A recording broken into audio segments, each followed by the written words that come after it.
Zara Lawson had been playing golf since she was 7 years old, and she had never once met a man who could handle losing to her without his ego bruising like a dropped peach. The morning sun cast long shadows across Pinehurst Country Club as she stepped onto the first tee, her leather golf bag slung over one shoulder. She had booked this expensive course as a birthday present to herself. 26 years old, and finally making enough money as a landscape architect to afford the green's fees without wincing. The air smelled like fresh-cut grass and expensive cologne, the kind that probably cost more than her car payment. Playing through, a deep voice asked from behind her. Zara turned and found herself looking at a man who seemed like he had walked straight out of a magazine advertisement for watches that cost six figures. He was tall, probably 6'2", with dark hair that looked artfully messy in that way that took either no effort or tremendous effort. His golf shirt stretched across broad shoulders, and his stance suggested someone used to taking up space in the world without apologizing for it. "I have a tee time," she said, checking her phone. 9:30. "So do I." He pulled out his phone, frowning at the screen. "Looks like they double-booked us." The clubhouse attendant came jogging over, red-faced and apologetic. "I am so sorry, Mr. Barrett and Miss Lawson. We had a system error this morning. We can reschedule one of you for this afternoon, complimentary drinks included." "I took the morning off specifically," Zara said. She had rearranged 3 client meetings for this. "I fly to Singapore tonight," the man said, his tone pleasant but firm. The attendant looked between them like a referee at a tennis match. "Perhaps you two could play together." "It would be my honor to comp both rounds." Zara sized up the man. Yates Barrett, apparently. He had that look about him, the kind of guy who probably expected women to simper and agree to let him play through, to defer to his obviously important schedule. She had met 1,000 Yates Barretts in her life. "Fine," she said. "I will play fast." "So will I," Yates said, and something in his eyes suggested he was equally unimpressed with her. They started on the first hole, a par 4 with a dogleg right. Zara teed up her ball, took a breath, and drove it 240 yards straight down the fairway. It was a good drive, clean and controlled. Yates stepped up next. His swing was textbook perfect, and his ball sailed 260 yards, landing just past hers. "Nice shot," she said, meaning it. "You too." They walked down the fairway in silence. Zara studied the course, noting the slight elevation change and the wind coming from the east. When they reached her ball, she selected her 7-iron and struck it clean. The ball arced beautifully, landing on the green about 15 feet from the pin. Yates whistled low. "That was precise." "I measure everything twice," she said. "Occupational hazard." He hit his approach shot with confidence, but it landed about 20 feet from the pin. Still good, but not as close. On the green, Zara read the break carefully, crouching low to see the subtle slope. She could feel Yates watching her with interest rather than impatience. When she putted, the ball rolled smooth and true, dropping into the cup with a satisfying plunk. Birdie. "Well," Yates said, "I see how this is going to go." "How is that?" "You are going to thoroughly humble me, and I am going to have to decide whether my ego can handle it." She laughed despite herself. "Most men decide it cannot. Most men are idiots." He lined up his putt, stroked it smoothly, and made par. The second hole was a par 3 over water. Zara selected her 5-iron, adjusted for the wind, and placed her ball on the green about 12 feet from the hole. Yates hit a beautiful shot that landed 8 feet away. "Now that is just showing off," she said. "I have my moments." But when they putted, Zara sank hers and Yates missed by inches. Another birdie for her, par for him. By the 5th hole, Zara was 3 strokes up, and she could see Yates was both frustrated and fascinated. He kept stealing glances at her swing, at the way she approached each shot with methodical precision. "You play professionally?" he asked as they walked to the sixth tee. "No. I design landscapes for a living. Golf is just what I do when I am not elbow-deep in soil samples and zoning permits." "Landscape architect? Yes, I run a company." He said it casually like it was nothing. "Energy sector, mostly renewable development." "Mostly," she pressed. "We are transitioning our portfolio. Solar, wind, some experimental tidal projects. It is complicated and boring. Try me." So as they played through holes 6, 7, and 8, Yates explained his business in that way people do when they genuinely care about something. He talked about efficiency curves and government subsidies, and the challenge of updating infrastructure in rural communities. Zara found herself asking questions, genuinely interested despite herself. She also kept beating him. At every single hole, hole 6, she made par to his bogey. Hole 7, another birdie to his par. Hole 8, both made par, but her drives were consistently better positioned. "This is humiliating," Yates said as they approached the ninth tee, but he was grinning. "I am usually decent at this game." "You are decent," Zara said. "I am just better. Confidence, I appreciate that." "Is your ego bruised yet?" He considered this seriously. "No, actually. I am finding this deeply attractive." Zara nearly dropped her driver. "Excuse me, you heard me." Yates teed up his ball, completely unself-conscious. "I spend most of my time around people who tell me what I want to hear. This is refreshing. Me beating you at golf is attractive.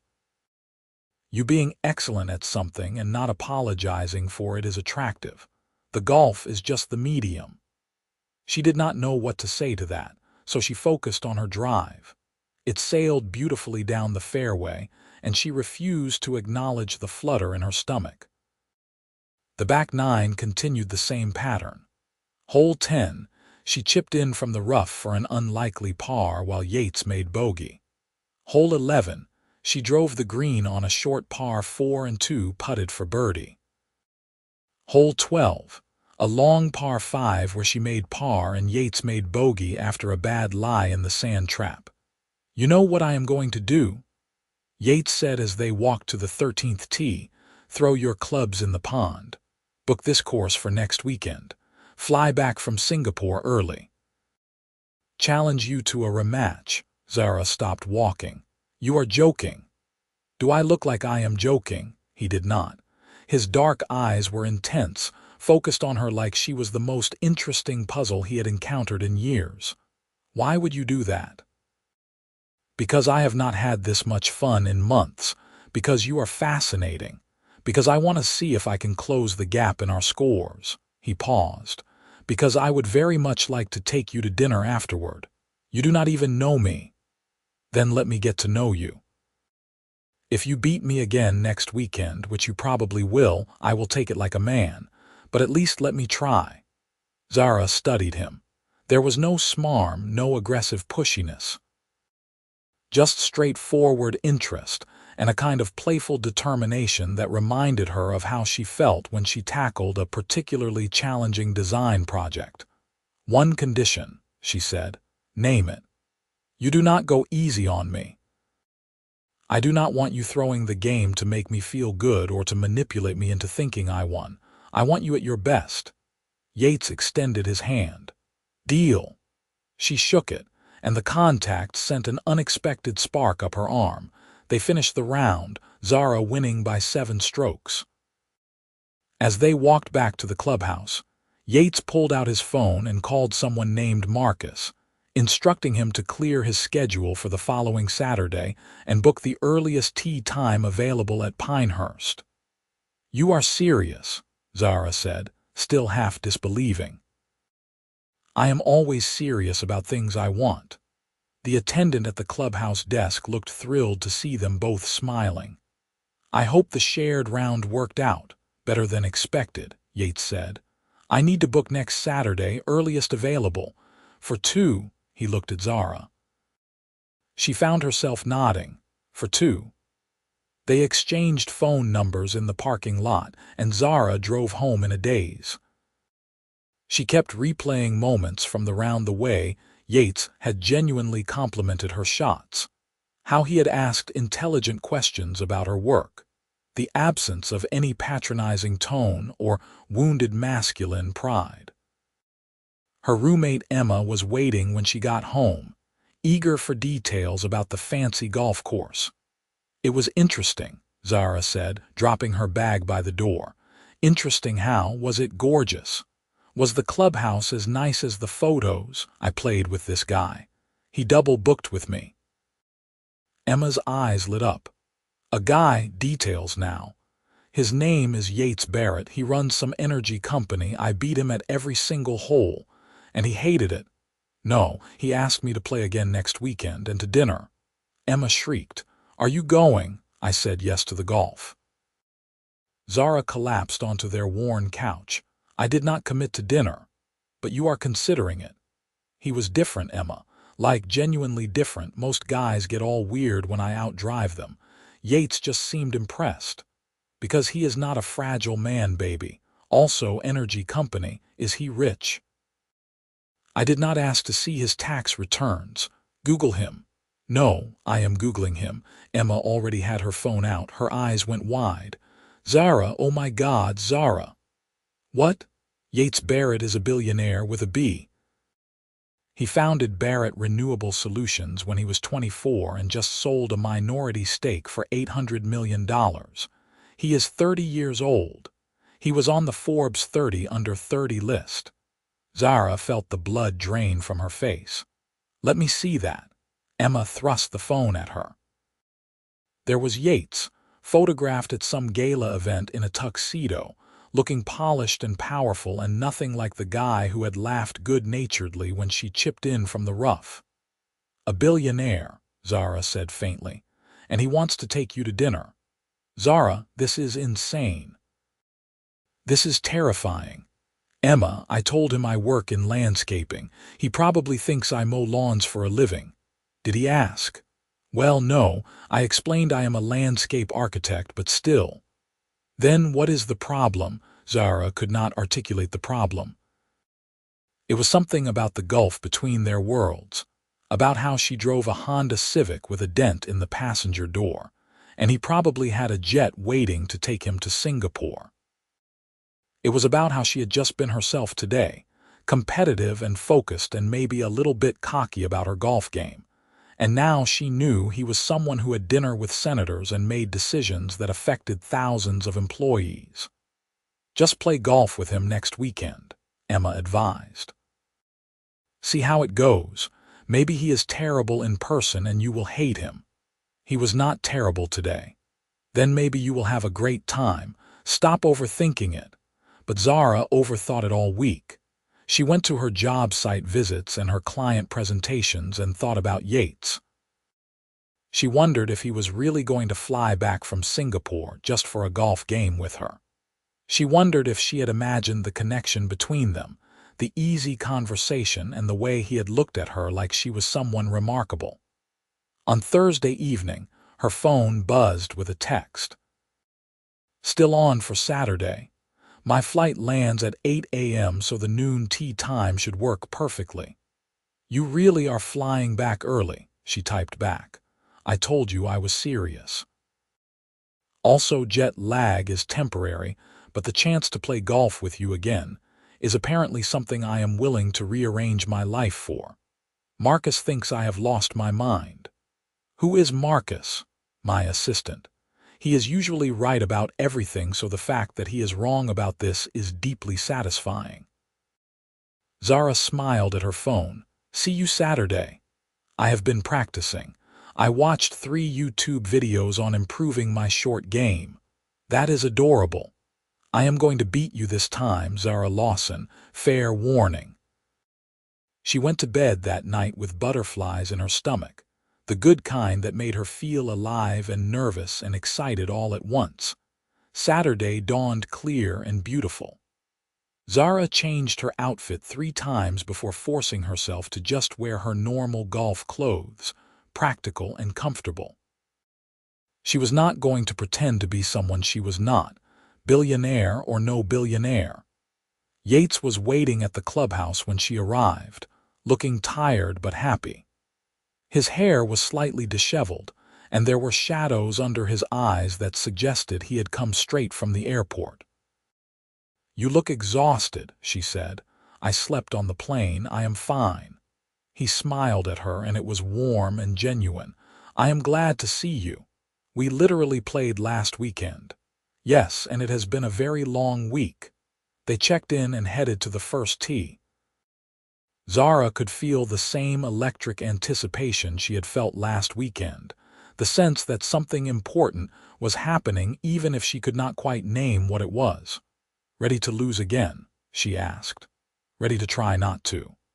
The first hole played out almost identically to last weekend. Zara's drive was straight and solid. Yates matched her distance. Her approach shot landed on the green.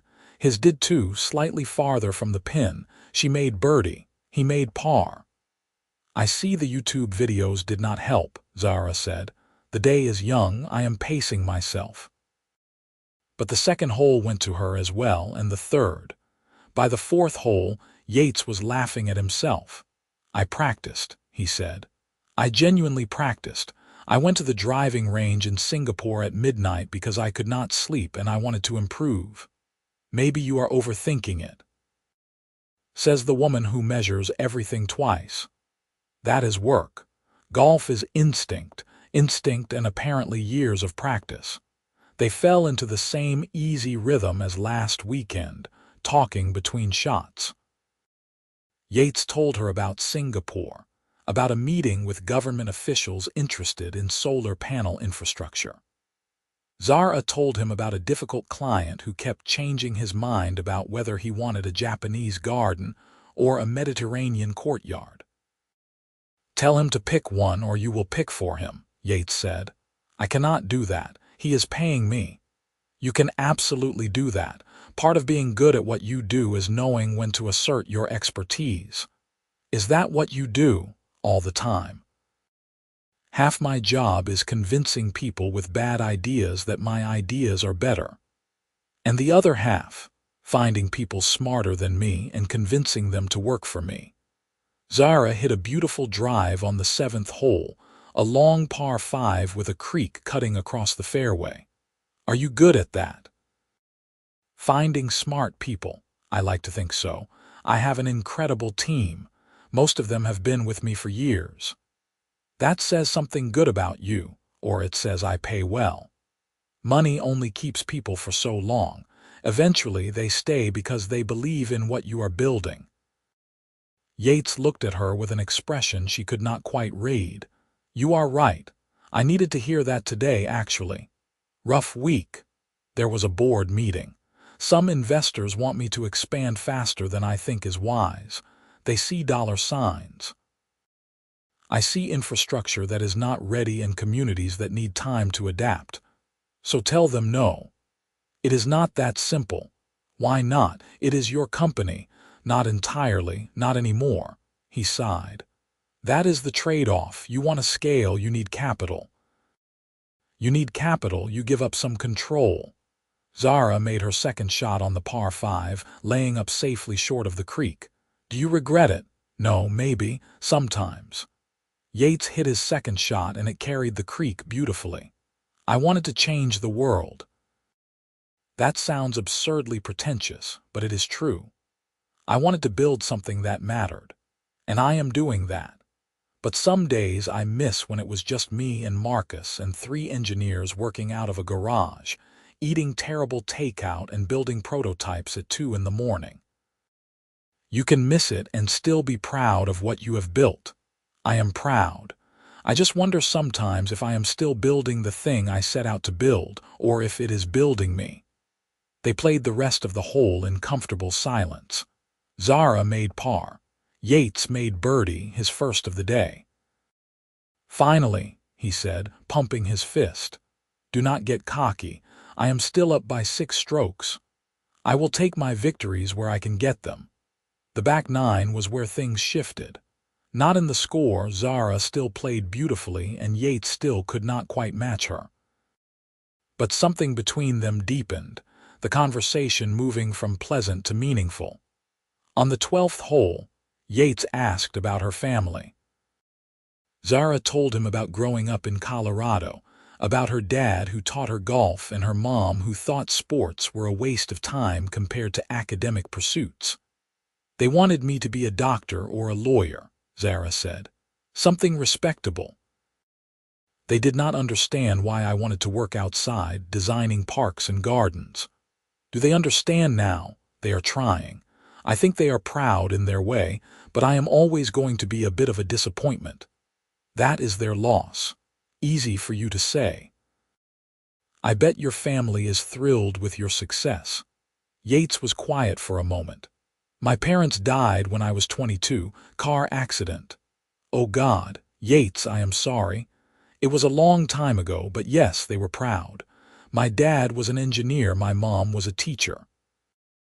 They loved that I was trying to build something meaningful. He smiled, but it was sad. I think about them every time we complete a new project, wonder what they would say. They would say you are doing exactly what you should be doing. I hope so. On the 15th hole, a challenging par 3 with bunkers surrounding the green, Zara asked the question that had been nagging at her all week. Why did you really come back early? You could have just asked for my number. Asked me to dinner next weekend when you were back anyway. Yates took his time answering, lining up his shot with unusual care. Because I have not been able to stop thinking about last Saturday. Because in Singapore, in the middle of a meeting with people I have been trying to partner with for 2 years, I realized I would rather be here. Playing golf badly and talking to you, that seems like a significant realization. It was terrifying, actually. He hit his shot and it landed on the green. I am not good at this part. Golf, relationships, emotions, being honest about what I want. What do you want? He turned to face her fully. To take you to dinner tonight, to see you again next weekend and the weekend after that, to figure out if this thing I feel when I am around you is as real as it seems. Zara's heart hammered in her chest. We barely know each other. Then let me know you. I am not asking for forever, Zara. I am asking for a chance. She teed up her ball, needing a moment to think. The truth was she felt it too, that pull toward him that had nothing to do with his money or his success, and everything to do with the way he listened when she talked. The way he did not flinch from being vulnerable. The way he celebrated her wins instead of feeling threatened by them. Her shot landed 6 feet from the pin. Okay, dinner tonight, but I am choosing the place and it is not going to be anywhere that requires a reservation 6 months in advance. Yates grinned and it transformed his whole face. Deal. She beat him by 8 strokes that day, but Yates did not seem to mind at all. In the clubhouse afterward, he asked, "So where are you taking me for dinner?" "There is a barbecue place about 20 minutes from here. Best pulled pork in the state. Cash only, picnic tables, no pretense." Sounds perfect. They drove separately, Zara leading the way in her dented Honda while Yates followed in what was apparently a very modest rental car for a billionaire, just a regular sedan. The restaurant was called Smoky Joe's, and it was exactly as advertised. No frills, delicious, and packed with locals. They ordered at the counter and carried their trays to a picnic table outside. The evening was warm, the air smelling like wood smoke and spices. "This is amazing," Yates said around a mouthful of brisket. "I know. I found this place 3 years ago and I have been coming back ever since." "Do you live nearby?" "About 45 minutes away. I share an apartment with my roommate Emma. She is a teacher, always broke, always happy. We met in college." "Where did you go?" "State school, full scholarship." "You?" "MIT." He said it like it was nothing. "Engineering degree I have barely used because I spend all my time in meetings now." "Do you miss it? The hands-on work, every day?" but I have people who are better at it than I ever was. My job now is to clear obstacles and secure funding and make sure they have what they need to do brilliant work." They talked until the restaurant started closing, the staff politely stacking chairs around them. Zara felt like no time had passed at all, like she could talk to Yates for hours and never run out of things to say. In the parking lot, Yates walked her to her car. "Can I see you next weekend? More golf, dinner, whatever you want. I just want to see you." "I want to see you too," Zara admitted, "but this is moving fast. Too fast. I do not know. Maybe." Yates nodded slowly. "Then we will go at whatever pace feels right. I am not going anywhere, Zara." He kissed her then, soft and brief, just a brush of lips that left her wanting more. Then he stepped back, smiled, and got into his car. Zara drove home in a dreamy haze. Emma was waiting up, demanding details. "It was perfect," Zara said. "He is perfect. This is terrifying." "Why is it terrifying?" "Because he is a billionaire, Emma. He flies to Singapore for meetings. He has a board of directors and investors. And I design municipal parks and share a 2-bedroom apartment." "So what? Does he care about any of that?" "I do not know. Maybe not now. But eventually he will realize how different our worlds are. Or maybe you are overthinking this because you like him and you are scared." Emma was right, but that did not make it less terrifying. Zara and Yates fell into a pattern over the next month. Every Saturday they played golf at Pinehurst. Zara won every single time, though Yates did manage to close the gap slightly, losing by only 5 strokes one weekend. "I am improving," he declared triumphantly. "You are still losing." "Yes, but losing by less. That counts." After golf, they would have dinner, sometimes at Smoky Joe's, sometimes at other low-key places Zara loved. Yates never suggested expensive restaurants or exclusive clubs. He seemed to genuinely enjoy the places she chose. Eating tacos at a food truck or burgers at a dive bar with the same enthusiasm he probably brought to business dinners.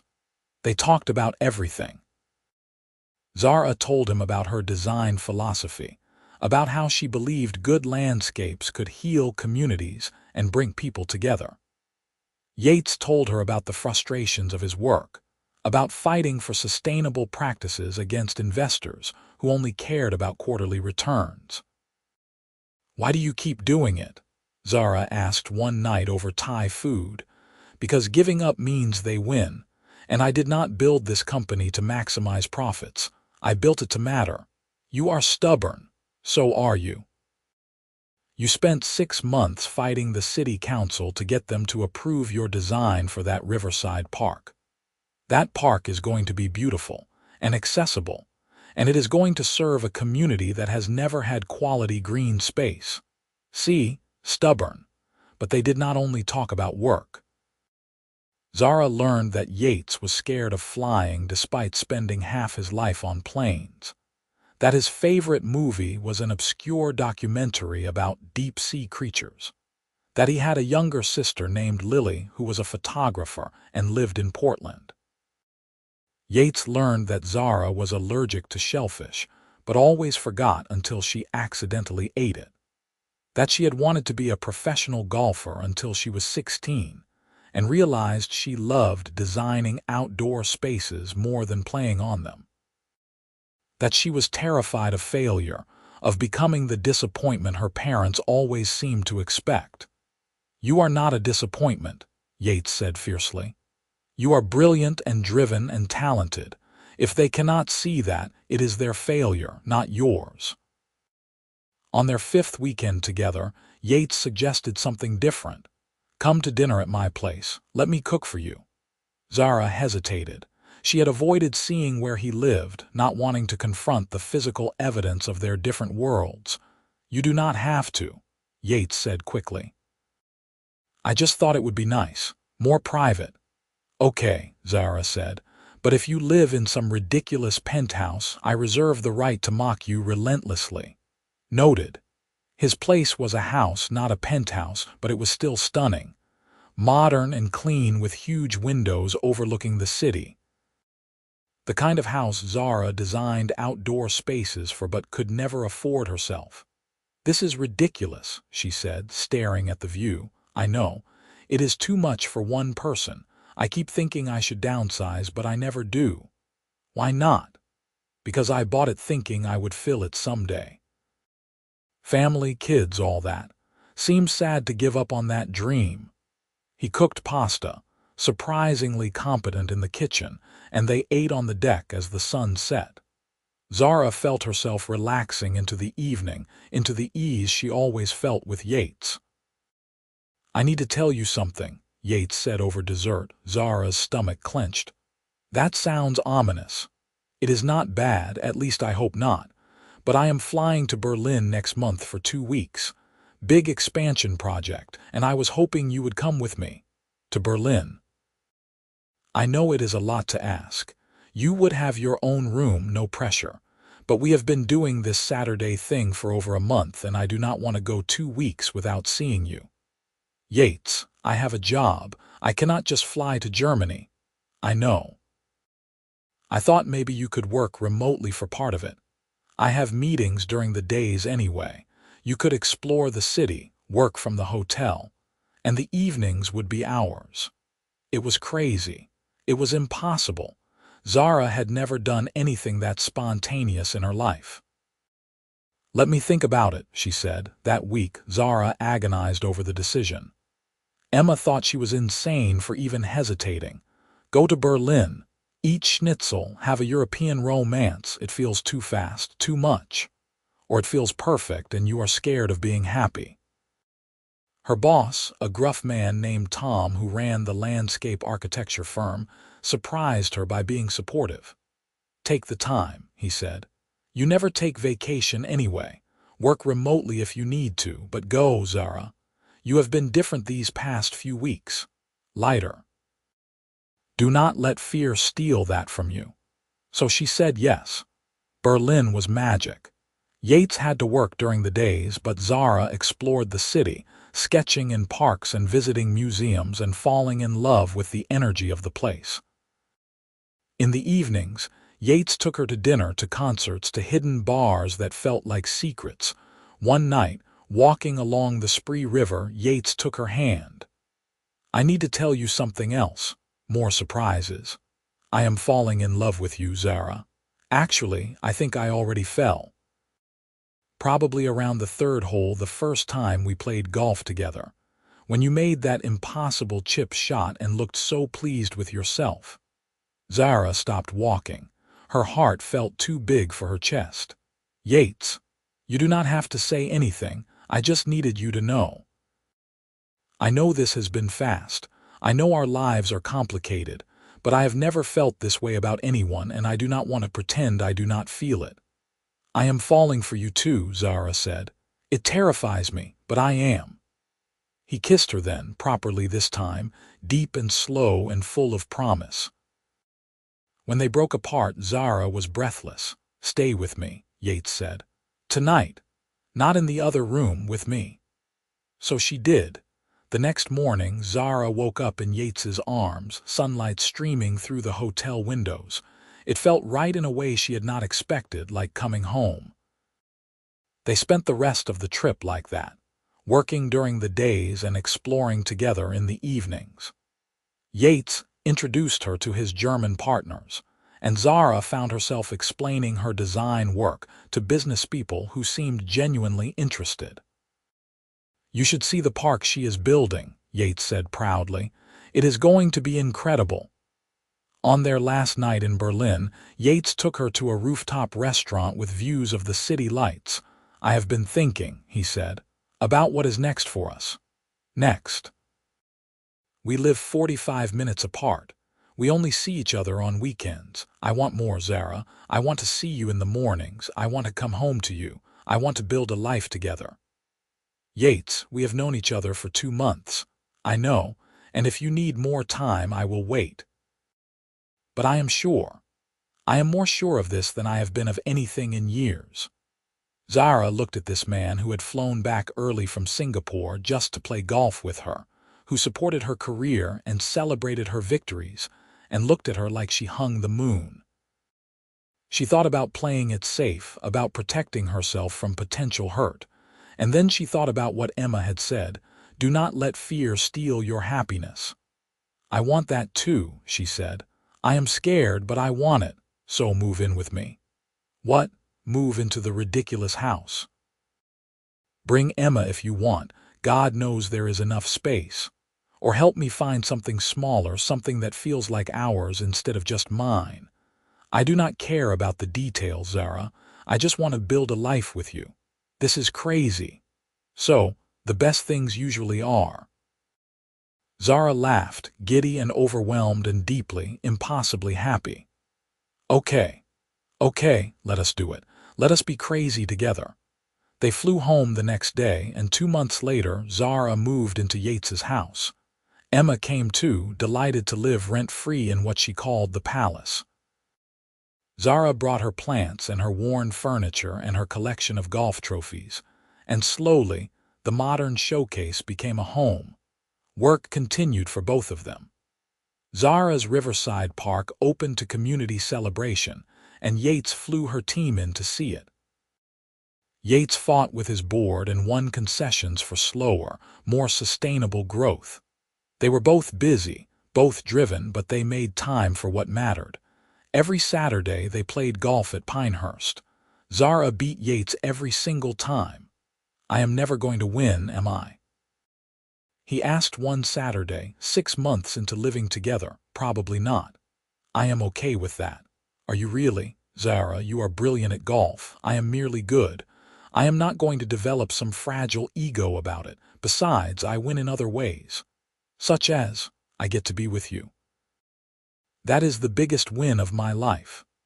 A year after they met, Yates proposed, not at some fancy restaurant or elaborate setup, but on the golf course where they had first played together, after Zara beat him by 9 strokes. "I have a question," he said as they walked off the 18th green.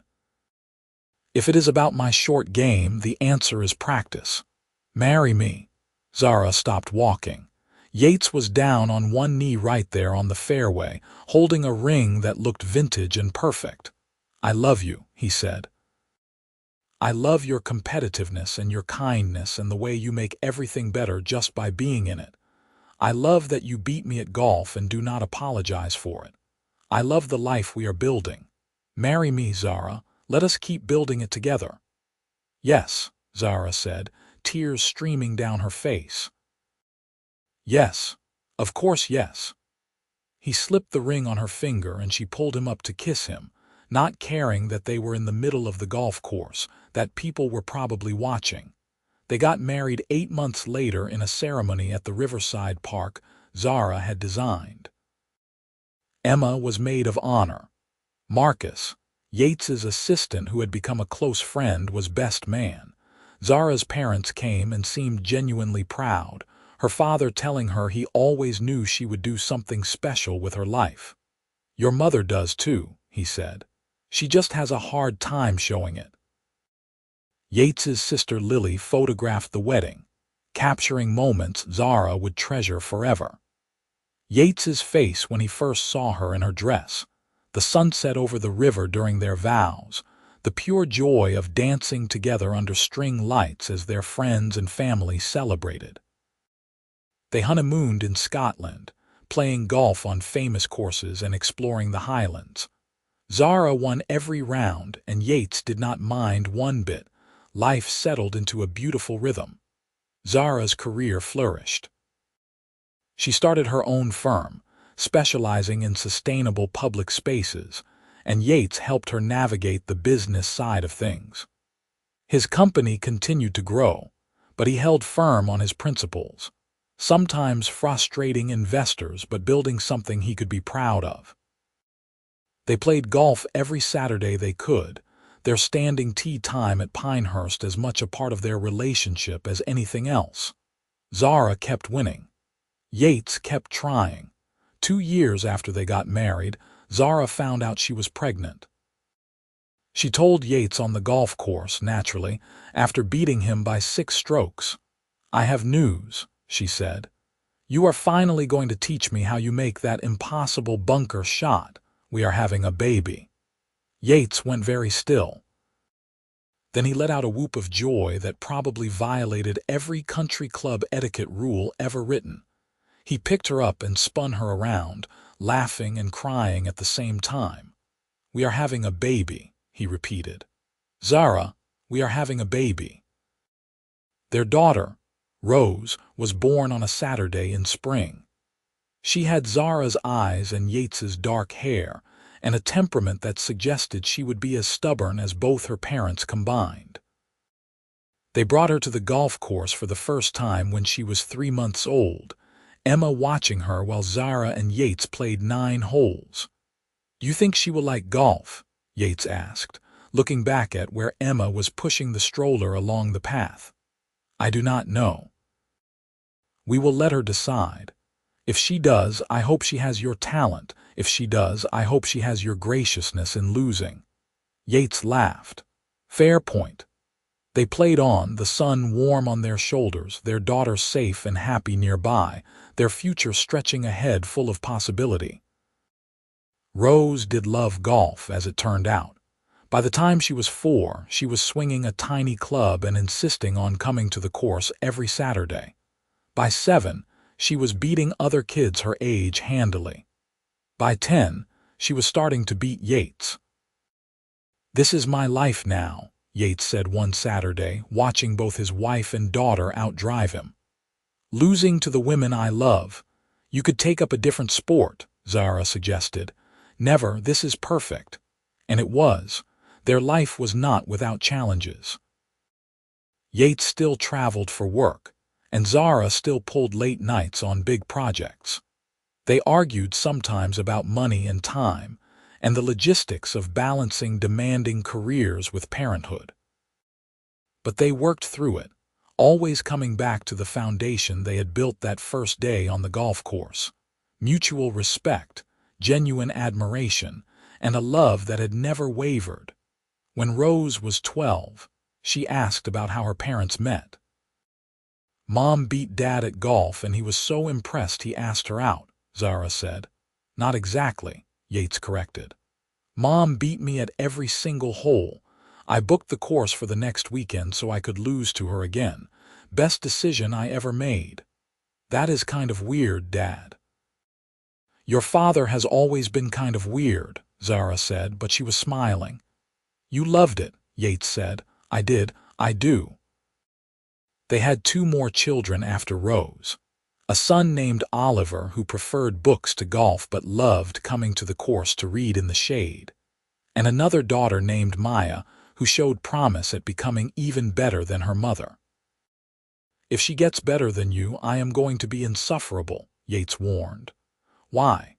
"Because then I can say someone in this family gets their golf talent from my side. You cannot do that. That makes no sense. I am going to do it anyway." But Maya, talented as she was, never quite matched Zara's skill. Nobody did. Zara kept winning, kept designing beautiful spaces, kept building a life that felt meaningful and full. On their 20th wedding anniversary, Yates suggested they play the same course where they had met, just the 2 of them. "Like old times," he said. They played in the early morning, the course quiet and dewy. Zara still beat him by 7 strokes this time, and it felt exactly right. "20 years," Yates said as they walked off the 18th green. "20 years of losing to you at golf. Do you regret it?" "Not for a single second." He pulled her close. "You were right, you know, that first day you said you were better than me. I was not wrong. No. But you were better than me at more than just golf, Zara. You were better at knowing what mattered, better at staying true to yourself, better at building something real. We built it together. We did. And I would do it all again exactly the same way." They kissed there on the 18th green, the sun climbing higher in the sky, the course coming to life around them. 20 years since Zara had beaten Yates Barrett at every golf hole. 20 years since he had booked the same course for the next weekend. 20 years of love and partnership and a life that had turned out more beautiful than either of them could have imagined. "Same time next week?" Yates asked. "Same time next week," Zara agreed. "Get ready to lose again." "I am always ready to lose to you," and he was. Week after week, year after year, Yates showed up ready to play his best and lose gracefully, and Zara showed up ready to win and love him fiercely. It was their tradition, their love language, their foundation. The story that started with competition became one of partnership. The woman who beat the billionaire at every golf hole became his wife, his partner, the mother of his children, the love of his life. And the billionaire who booked the same course for next weekend kept booking it for the rest of their lives, not because he thought he would ever win, but because being there with her was the greatest victory he could imagine.